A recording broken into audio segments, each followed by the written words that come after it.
mengambil dua wanita yang sering disalah mengerti, wanita Samaria dan Maria Magdalena. Saya akan mulai dengan wanita Samaria dulu. Tapi mungkin untuk memulai renungan ini, sebelum kita benar-benar melihat wanita Samaria dalam kisahnya di Yohanes 4, saya mencoba untuk mengajak ibu-ibu semua ya, melihat sedikit aja sejarah daripada Samaria. Kita udah akrab banget ya, kita sering baca di Alkitab mengenai Samaria, kemudian juga mengenai tokoh yang akan kita sebentar lagi renungkan keberadaannya ini, yaitu wanita Samaria. Tapi ada baiknya juga kita melihat sedikit histori atau sejarah daripada Samaria. Kok bisa ada sih Samaria di Israel ini? Nah, itu bisa dilihat di layar ya, ibu-ibu. Saya coba merangkumnya. Dan ini berdasarkan dari firman Tuhan 1 Raja-Raja 12 ayat 16 sampai 20. Kita mesti kembali ke kerajaan Israel dahulu ya, sebelum kita berbicara mengenai Samaria. Bahwa pemerintahan Raja Rehabeam, putra Raja Salomo itu, kerajaan Israel terpecah, yang tadinya bersatu di bawah Raja Daud dan Raja Salomo, tetapi di bawah kekuasaan putra daripada Raja Salomo, yaitu Rehabeam, kerajaan Israel itu menjadi dua atau terpecah. Ini disebabkan karena keangkuhan dari Rehabeam sendiri, yang tidak mau mendengarkan suara rakyat Israel yang meminta keringanan mengenai pajak yang begitu tinggi, khususnya di zaman Salomo. Lalu orang-orang Israel datang menghadap Rehabeam dan meminta keringanan pajak, tapi bukannya mendengarkan nasihat dari penasehat-penasehat yang sebelumnya ada di pemerintahan ayahnya, Rehabeam malah mendengarkan nasihat dari penasehat-penasehat yang seumuran dengan dia. Bukan berarti anak-anak muda itu nggak punya kemampuan atau kapasitas, tapi kadang-kadang pengalaman orang-orang yang lebih tua itu lebih berbicara dalam salah satu situasi. Nah, dalam hal ini, Rehabeam mengambil keputusan yang justru membuat kerajaan Israel terpecah. Rakyat Israel marah kepada Raja Rehabeam dan kemudian mengangkat Yerobeam, seorang dari suku Efraim yang merupakan dulunya pegawai Raja Salomo dan memberontak terhadap Raja Rehabeam bersama rakyat Israel. Pemberontakan Yerobeam ini sesuai dengan nubuatan Tuhan sebenarnya, yang sudah menubuatkan mengenai Israel, di mana Tuhan bernubuat akan mengoyakkan kerajaan Israel dengan 10 suku mengikuti Yerobeam yang memberontak. Kenapa sampai Tuhan menubuatkan hal yang mengerikan tersebut terhadap kerajaan Israel? Padahal di bawah Salomo, di bawah Daud, Tuhan begitu menyertai kerajaan Israel. Ini disebabkan kita semua sudah tahu bahwa di akhir-akhir kehidupannya atau di masa tuanya, Salomo itu mencondongkan hatinya untuk mengikuti ala-ala lain dari para istri-istri dan gundik-gundiknya. Dan karena itu menimbulkan sakit hati Tuhan. Dan akhirnya Tuhan bernubuat bahwa dia akan mengoyakkan kerajaan Israel ini untuk menunjukkan kepada rakyat Israel bahwa pengkhianatan mereka itu tidak menyenangkan Tuhan. Dan apa yang akan dinubuatkan Tuhan itu benar-benar akan terjadi. Dan itu terjadi pada saat pemerintahan Raja Rehabeam, putra daripada Raja Salomo. Karena Daud yang begitu dikasihi Tuhan, Tuhan menunda untuk mengoyakkan kerajaan Israel ini di zaman Salomo. Karena Tuhan memandang Daud. Jadi Tuhan berkata bahwa bukan pada zaman pemerintahan Salomo, kerajaan Israel dipecah, tapi pada saat Raja Rehabeam, putra daripada Raja Salomo. Dan 10 suku daripada bangsa Israel mengikuti Yerobeam yang memberontak. Sementara satu suku, yaitu suku Benyamin, memutuskan untuk mendukung suku Yehuda atau Raja Rehabeam yang akhirnya memimpin kerajaan Yehuda. Jadi setelah terpecah, kerajaan Israel menjadi kerajaan Israel Utara dan kerajaan Israel Selatan. Kerajaan Israel Selatan ini disebut juga kerajaan Yehuda, dan itu dipimpin oleh raja dari suku Yehuda, didukung oleh Benyamin, dan juga para imam Lewi yang tetap berada di Yerusalem, ibu kota daripada kerajaan Yerusalem Selatan atau Yehuda, karena bait suci itu ada di Yerusalem. Jadi orang-orang Lewi tidak bergabung dengan 10 suku lainnya, karena mereka harus melayani sebagai imam di Yerusalem. Nah, akibat pemberontakan bangsa Israel bagian utara, ternyata pun setelah Yerobeam, sang pemberontak dari suku Efraim ini menjadi raja atas Israel Utara, juga melakukan kesalahan yang sama yang dilakukan oleh Raja Salomo, yaitu menyembah allah-allah lain. Karena kesalahan yang sama dilakukan oleh raja-raja dari kerajaan Israel Utara ini, dan Tuhan juga berkata, rakyat Israel akan dibuang, akan ditawan oleh bangsa yang lebih kuat daripada bangsa Israel. Dan itu adalah dari kerajaan Asyur. Akibat pemberontakan bangsa Israel, Tuhan membiarkan mereka ditaklukkan oleh bangsa Asyur dan membawa orang-orang Israel sebagai tawanan mereka ke Asyur dan daerah sekitarnya. Nah, di sana ke-10 suku Israel ini yang mendukung Yerobeam yang memberontak tadi bercampur dengan suku-suku bangsa lain yang ada di kerajaan Asyur. Sementara di Samaria ditempatkan orang-orang dari bangsa-bangsa lain untuk menetap di sana oleh Raja Asyur. Itulah sebabnya sering kita mendengarkan bahwa ada 10 suku Israel yang terhilang. Kenapa mereka terhilang? Karena mereka dibuang ke daerah Asyur, sementara mereka yang masih tersisa di daerah Samaria, ibu kota daripada kerajaan Israel Utara ini, mereka pun bercampur dengan bangsa-bangsa lain yang didatangkan ke kerajaan Israel Utara.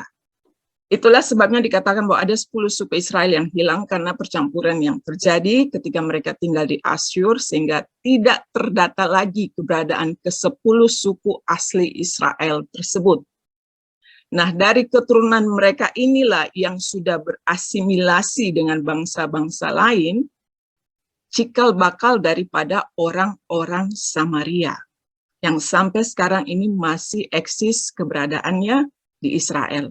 Orang-orang Israel sendiri menganggap bahwa orang Samaria ini sangat rendah kedudukannya. Kenapa? Karena mereka sudah bercampur, mereka bukan orang Israel asli. Orang Israel yang saya sebutkan di sini adalah orang Israel dari suku Yehuda yang juga dibuang ke kerajaan Babel, tapi mereka tidak bercampur dengan bangsa-bangsa lain.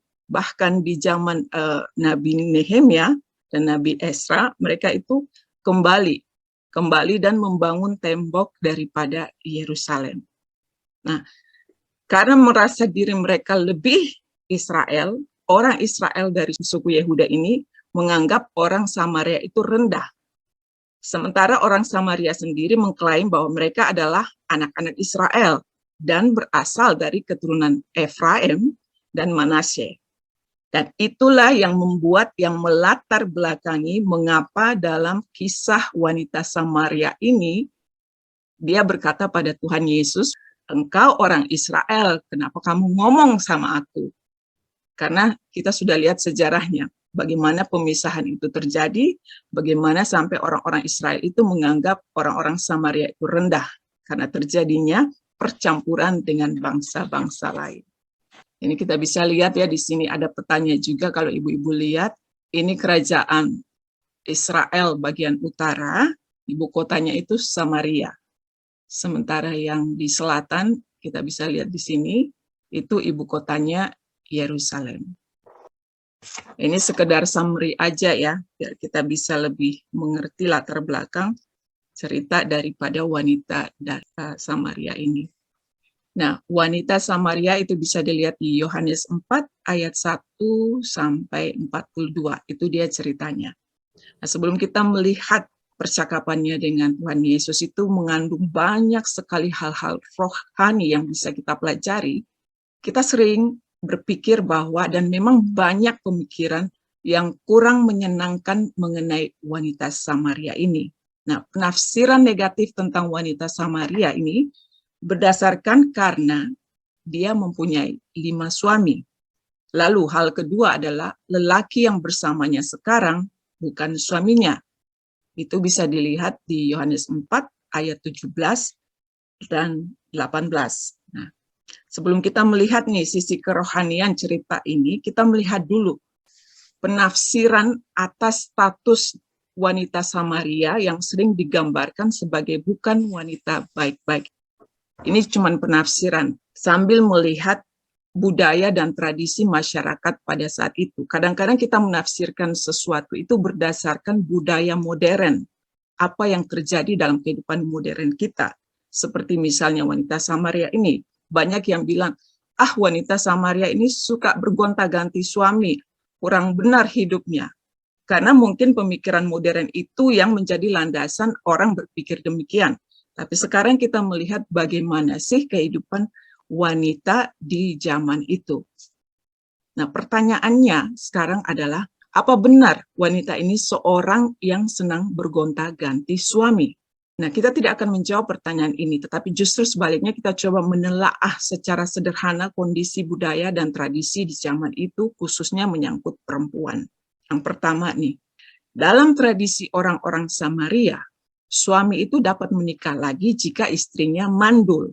Nah, adakah kemungkinan bahwa wanita Samaria ini bersuamikan 5 orang karena dia termasuk golongan wanita yang mandul, yang ditinggal suaminya untuk menikahi wanita lain. Kemudian suami pertama meninggalkan dia, lalu ada laki-laki lain meminang dia, tapi ternyata juga situasinya sama, lalu meninggalkan dia, dan ini terjadi sampai 5 kali. Itu bisa saja terjadi, karena pada saat itu memang begitulah budayanya, dan sesuai hukum mereka bahwa suami bisa menceraikan istrinya karena alasan mandul tadi. Selain itu, lelakilah yang punya keputusan untuk melakukan perceraian. Jadi tuduhan bahwa wanita ini suka bergonta-ganti suami sepertinya kurang tepat. Karena pada masa itu, laki-lakilah yang punya hak atau kuasa untuk melakukan perceraian. Artinya, wanita ini sebenarnya korban perceraian, diceraikan suaminya. Jadi kalau dibilang wanita ini senang kawin, sepertinya kurang mengena. Lalu siapakah lelaki yang ada bersamanya sekarang, tetapi bukan suaminya? Nah, fragmen pemikiran kita itu ketika membaca bagian ini, kita bisa langsung menyimpulkan bahwa wanita ini hidup bersama dengan seorang lelaki yang bukan suaminya di luar pernikahan.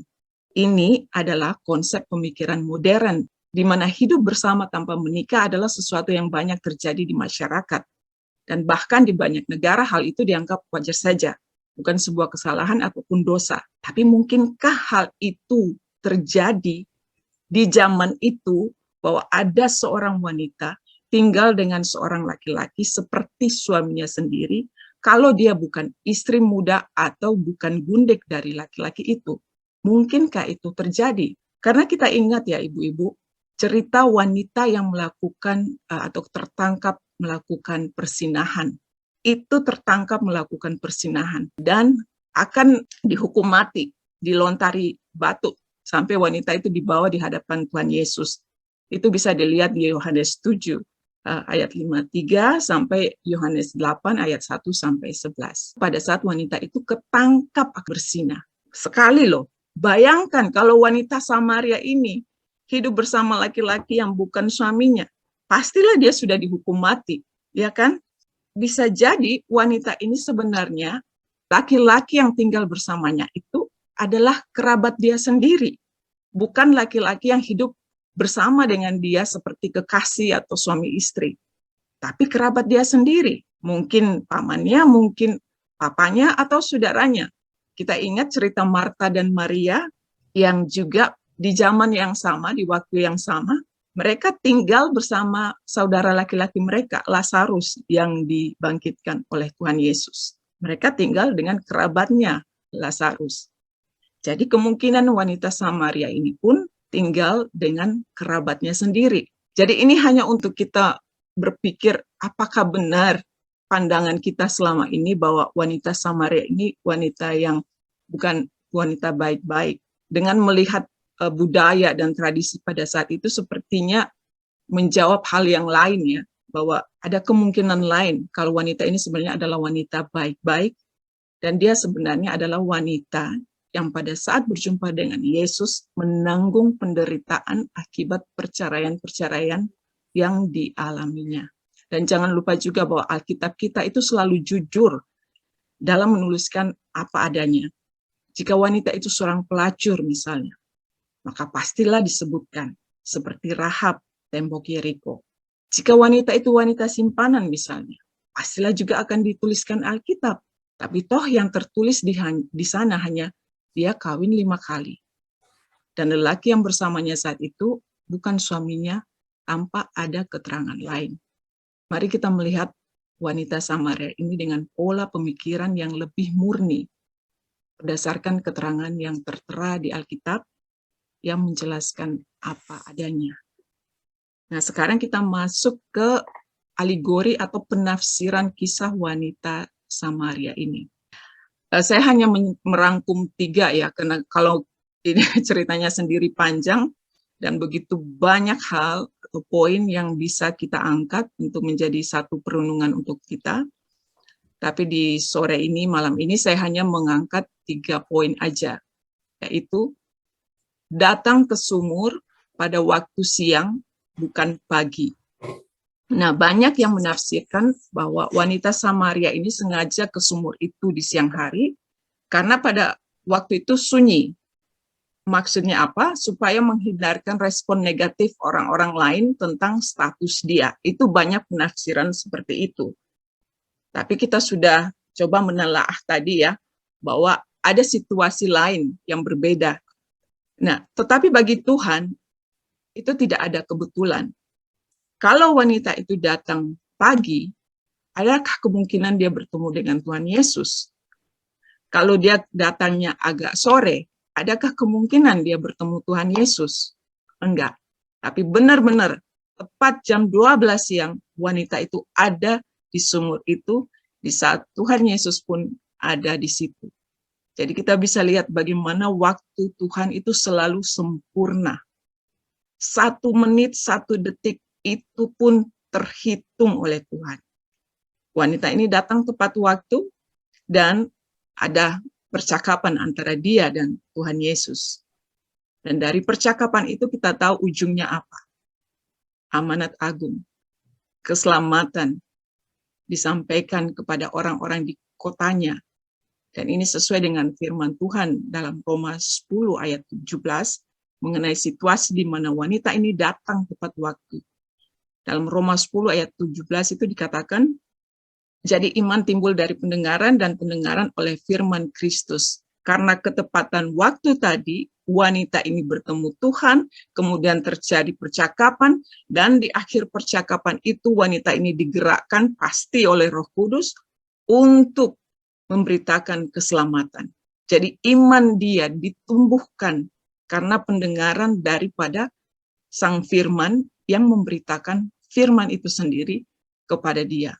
Beruntung banget ya, bisa mendengarkan firman Tuhan dari Sang Firman sendiri. Dan juga kita bisa lihat di Roma 8 ayat 28, dikatakan di sana, kita tahu sekarang bahwa Allah turut bekerja dalam segala sesuatu untuk mendatangkan kebaikan bagi mereka yang mengasihi Dia, yaitu bagi mereka yang terpanggil sesuai dengan rencana Allah. Dalam cerita ini, kita lihat wanita ini pastilah orang yang memang Tuhan sudah masukkan dalam rencana Tuhan untuk memberitakan Injil pada orang-orang Samaria. Itu sebabnya kenapa waktunya begitu tepat. Dia datang, Tuhan Yesus ada. Percakapan terjadi, keselamatan diberitakan. Kemudian poin yang kedua, air dan timba. Ini mungkin agak lain sedikit ya dari yang biasanya direnungkan atau dikhotbahkan. Air dan timba, apa hubungannya? Adalah hubungannya, karena memang juga ada dalam percakapan. Tapi apa yang bisa kita ambil dari air dan timba ini? Nah, ketika Tuhan Yesus berbicara mengenai air kehidupan, wanita ini merespon berdasarkan hal-hal yang terlihat secara fisik. Di ayat 11 daripada Yohanes 4 ini, berbunyi, kata perempuan itu kepadanya, Tuhan, Engkau tidak punya timba, dan sumur ini amat dalam. Dari manakah Engkau memperoleh air hidup itu? Nah, kita bisa lihat Tuhan berkata-kata mengenai Dia sebagai sumber. Tuhan sebenarnya berkata, aku ini loh sumber kehidupan. Aku nggak perlu alat. Aku yang memakai alat. Aku yang menciptakan alat dan memakai alat itu. Sementara wanita itu dari perspektif dia tidak melihat kalau yang di hadapannya ini adalah sumber itu sendiri. Dia berpikir gimana caranya, pakai alat apa untuk mendapatkan air kehidupan itu. Tapi Tuhan berbicara menurut perspektif sorga. Aku tidak perlu timba, karena aku sendiri adalah air kehidupan itu. Jadi, di sini kita bisa lihat air dan timba itu mewakili sorga dan dunia. Sorga, Tuhan, air.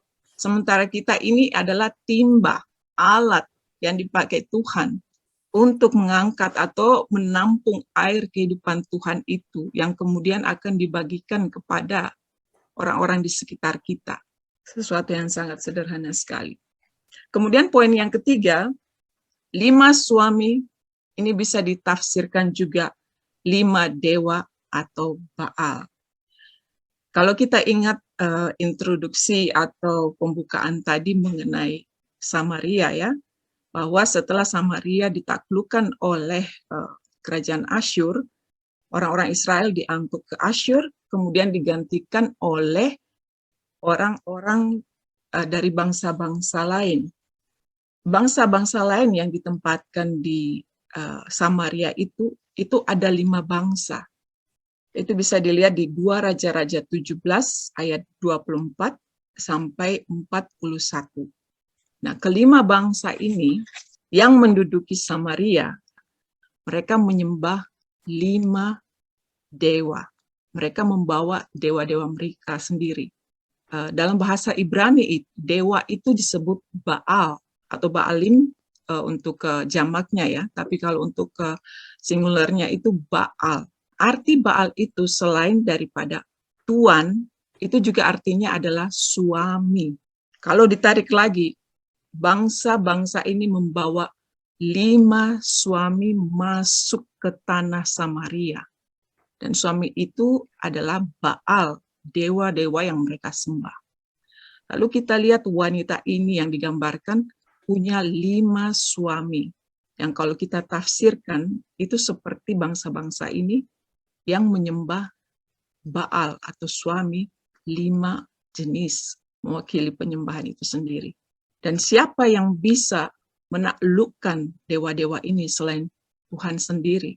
Dan kita lihat Tuhan itu selalu berinisiatif untuk menyelamatkan manusia.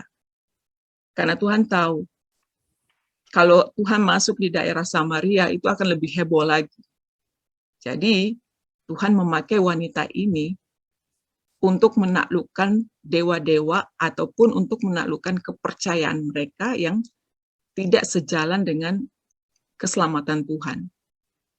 Dan kita ingat kembali bahwa ini bisa dikaitkan dengan air dan timba. Air sebagai Tuhan, sebagai sumber, dan timba sebagai alat.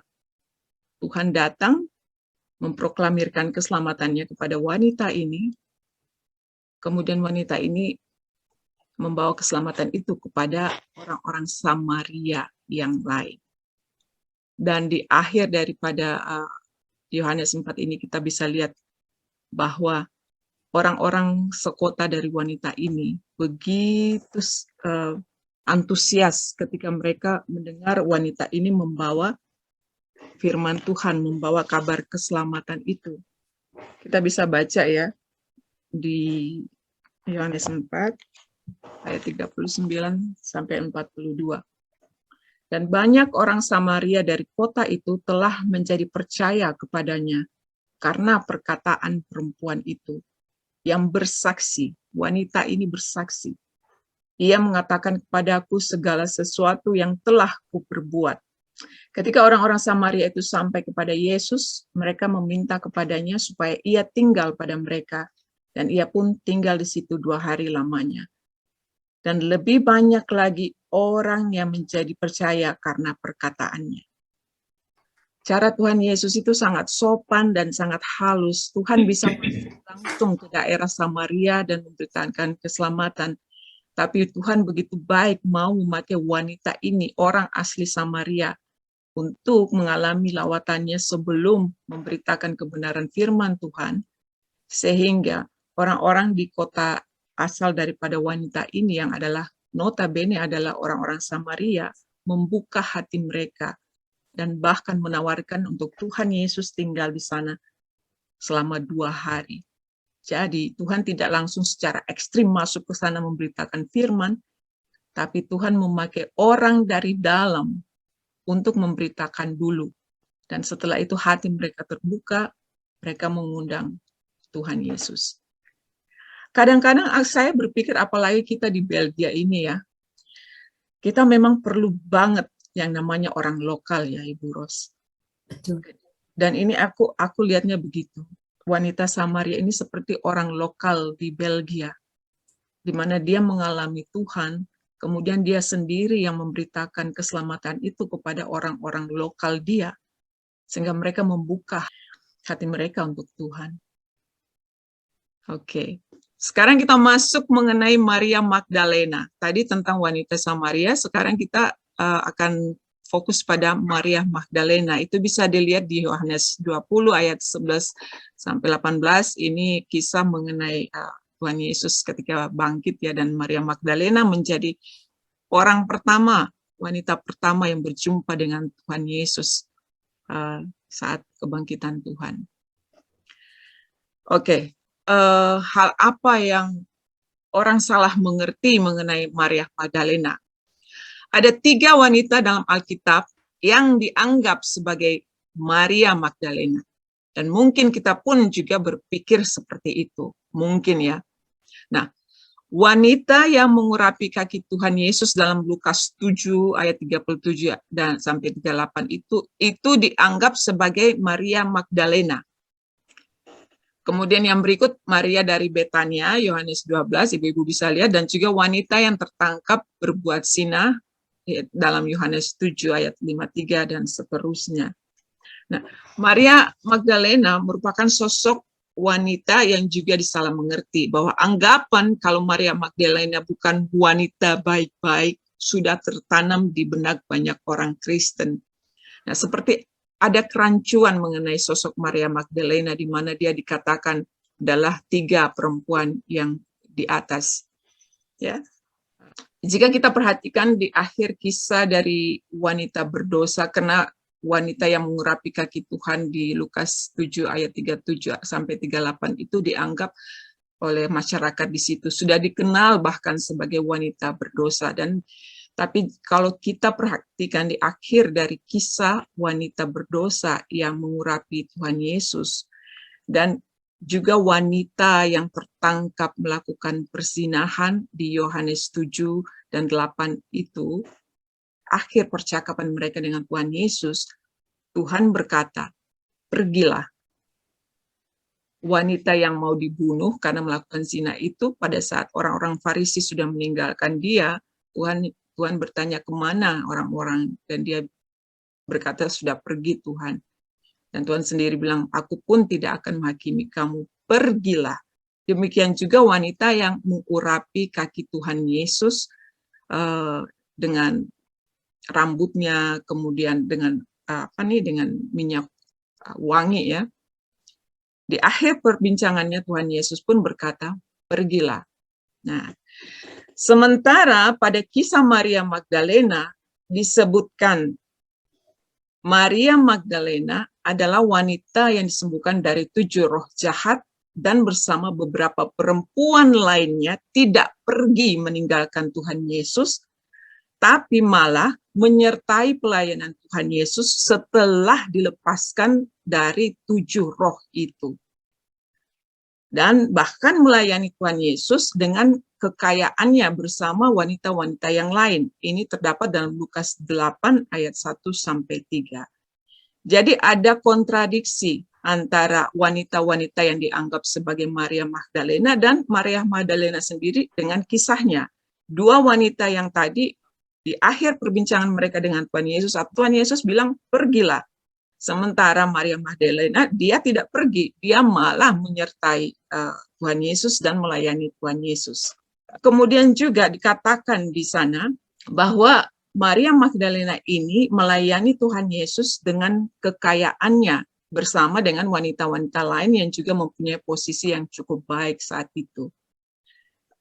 Jadi bisa dikatakan bahwa Maria Magdalena adalah seorang yang mempunyai kekayaan. Itu berarti dia adalah wanita terhormat di zaman itu. Kalau dia bukan wanita terhormat, dia nggak mungkin melayani Tuhan Yesus dengan kekayaannya.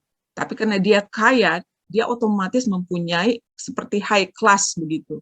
Jadi kesimpulan mengenai bahwa Maria Magdalena ini adalah wanita yang mengurapi Tuhan Yesus dan wanita yang tertangkap basah berbuat zina sepertinya juga kurang tepat ya. Lalu dikatakan juga bahwa Maria Magdalena itu adalah Maria dari Betania. Betania itu letaknya di dekat Yerusalem. Kalau ibu-ibu lihat map di sini, itu bisa dilihat ya, ini Betania. Ini Betania, dekat Yerusalem. Itu Maria dari Betania, yang adalah saudara perempuan daripada Lazarus, karena mereka tinggal di desa bernama Betania, dekat dengan Yerusalem. Sementara Maria Magdalena itu dari Galilea. Galilea itu ada di atas, jadi jauh banget. Jadi kayaknya enggak mungkin juga kalau Maria Magdalena ini adalah Maria dari Betania, enggak mungkin kalau dilihat dari lokasi tempat tinggal mereka. Bahkan di Injil Lukas 8 ayat 2 juga dikatakan loh, Maria sebagai Magdalena, yang oleh beberapa ahli sejarah disebutkan Magdalena itu merujuk pada nama Magdala, sebuah kota nelayan di sebelah barat Danau Galilea. Itu sebabnya dia dikatakan Maria Magdalena atau Maria dari kota Magdala. Tetapi yang mungkin jarang kita ketahui bahwa Magdalena itu dalam bahasa Aram artinya adalah menara atau sesuatu yang dahsyat. Nah, sementara dalam bahasa Ibrani, Magdalena itu disebut Migdal, yang berarti juga menara atau benteng pertahanan. Jadi penggambaran Maria Magdalena selama ini, kalau dia bukan wanita baik-baik dengan apa yang barusan kita dengar, sepertinya tidak cocok. Maria Magdalena adalah wanita terhormat, wanita yang memakai kekayaannya untuk melayani Tuhan. Satu-satunya catatan masa lalu Maria yang dicatat oleh Alkitab adalah bahwa dia dirasuk 7 setan dan disembuhkan oleh Tuhan Yesus. Nah, kenapa kerancuan ini terjadi?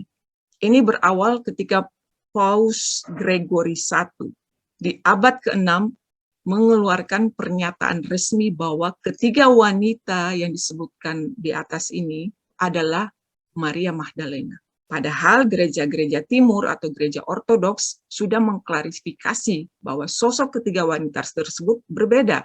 Mereka bukan Maria Magdalena. Berabad-abad kemudian, barulah pada tahun 1969, gereja Katolik mendeklarasikan bahwa Maria Magdalena itu bukanlah wanita prostitusi yang mengurapi Yesus. Maria Magdalena juga mempunyai bagian khusus dalam kisah hari kebangkitan Tuhan Yesus. Nah, meski Maria Magdalena menyaksikan kubur kosong Tuhan bersama beberapa perempuan lainnya, tetapi Maria Magdalena merupakan orang pertama yang melihat dan berbicara dengan Tuhan Yesus setelah dia bangkit dari kematiannya. Itu berarti Maria Magdalena punya sesuatu yang istimewa yang dilihat oleh Tuhan Yesus sampai dia dipilih menjadi orang pertama. Benar, Tuhan tidak melihat masa lalu kita, tapi juga Tuhan memilih siapa di antara siapa yang akan menduduki posisi ini, atau yang akan menjadi ini, atau apapun itu. Tuhan yang memilih. Dan Maria Magdalena ini sebenarnya dia termasuk golongan orang-orang kudus ya, sama dengan para rasul, karena dia juga melayani Tuhan. Tapi seberapa tahun bahwa Maria ini digambarkan sebagai wanita yang kurang baik. Nah, kita bisa dilihat di slide berikutnya, benarkah Maria Magdalena bukan wanita baik-baik? Nah, Alkitab memberi keterangan jelas Itu sudah sangat jelas mengenai Maria Magdalena sebagai wanita yang disembuhkan dari 7 roh jahat, dan dia juga wanita satu-satunya yang ditemui Yesus pertama kali setelah bangkit. Terdapat dalam Lukas 8, Markus 16, Yohanes 20. Semoga ini benar-benar memberikan kita pola pikir yang baru mengenai dua sosok wanita ini. Mereka dari apa yang aku sendiri gumuli berapa lama ini untuk renungan ini, sepertinya dibukakan juga pencerahan, diberi pencerahan bahwa mereka wanita baik-baik. Mereka wanita baik-baik, jauh dari apa yang selama ini digambarkan. Ya, bisa dilihat di slide terakhir ya. Untuk menutup renungan di sore dan malam hari ini, kita bisa lihat di Yohanes 20 ayat 11-18, terutama di ayat 17. Kata Yesus kepadanya, janganlah engkau memegang aku, sebab aku belum pergi kepada Bapa, tetapi pergilah kepada saudara-saudaraku dan katakanlah kepada mereka bahwa sekarang aku akan pergi kepada Bapakku dan Bapamu, kepada Allahku dan Allahmu. Maria Magdalena pergi dan berkata kepada murid-murid, aku telah melihat Tuhan, dan juga bahwa Dia yang mengatakan hal-hal itu kepadanya. Momen ini adalah momen di mana pembalikan apa yang terjadi di Taman Eden ketika Hawa jatuh ke dalam dosa. Tuhan memulihkan image-nya dalam perempuan lewat Maria Magdalena. Itu sebabnya kenapa Maria Magdalena dipilih. Ingat tadi, dia disembuhkan dari 7 roh. Lalu kita lihat di Wahyu 4 ayat 5. Dan dari tahta itu keluar kilat dan bunyi guru yang menderu, dan 7 obor menyala-nyala di hadapan tahta itu. Itulah ke-7 roh Allah dan Allahmu. Dari 7 roh jahat masuk dalam hadirat 7 roh Allah. Itu kenapa Maria menjadi wanita kunci bertemu dengan Tuhan Yesus pada saat Tuhan Yesus baru saja bangkit. Dan dia adalah wanita baik-baik, wanita terhormat, wanita mulia. Amin.